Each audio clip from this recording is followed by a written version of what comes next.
राजा हीरा खान और रैया सिंघोला, जिसे आज रायसेन कहा जाता है, रायसेन रैया सिंघोला की राजकुमारी कमाल हीरो दोनों मनपसंद से मनी मना से शादी ब्याह करा लेते हैं और हीरागढ़ में रहने लगते हैं। जब हीरागढ़ अपने ससुराल में रहते रहते कमाल हीरो को कई दिन हो जाता है, तब उसे एक दिन अपने मायके की याद आ जाती है। तब अपने राजा हीरा खान छत्री से कहती हैं कि राजा मौला मोर मायके के गजब शुद्ध लगी से, बहुत ज्यादा शुद्ध लगी से, मुझे मोर मायके रैया सिंघोला देखान बर चलना ले जा मौला। हीरा खान छत्री कहते हैं कि नहीं रानी, तुझे तो मैं और तू मनपसंद से शादी ब्याह कराए हैं, जिसके कारण सारे रैया सिंघोला के हमसे नाराज हैं, अतः तू रैया सिंघोला न ले जा। लेकिन कमाल हीरो नहीं मानती, कहती है कि मुझे रैया सिंघोला दिखान के लाने ले जाओ।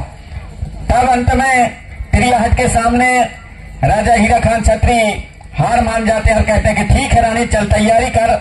और दोनों अपन रैया सिंघोला चलते जाते हैं, तैयार करते हैं, ठोला बनाते हैं और खा पी करके सज धज करके राजा हीरा खान छत्री कमाल हीरो दोनों निकलते हैं। राजा हीरा खान छत्री अपने शाह करण घोड़ा में तैयार होकर के घोड़ा में बैठे हैं।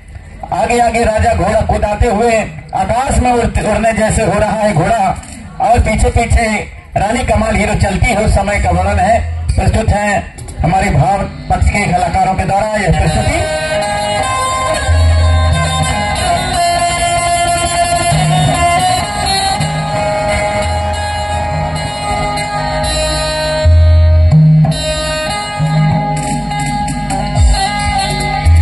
बचला उड़ाना लगैया घोड़ना उड़ाना लगैया, बचला उड़ाना लगैया,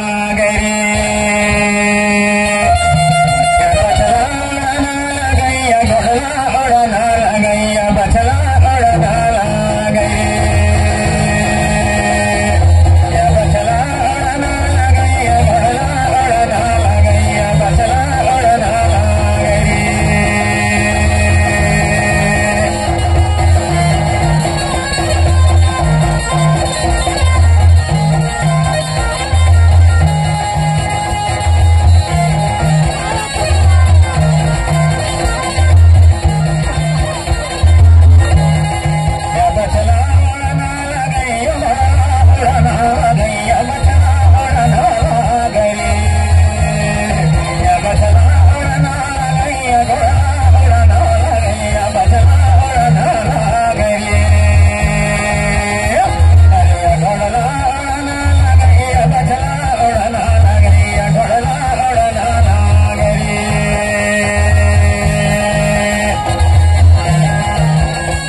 नहीं जाए राजा रेंगो नहीं जाए थक गया मैया राजा रेंगो नहीं जाए राजा चलो नहीं जाए बैठा ली रे राजा मौला घोड़ा के पठार मंगाया घोड़ा ओढ़ना लागे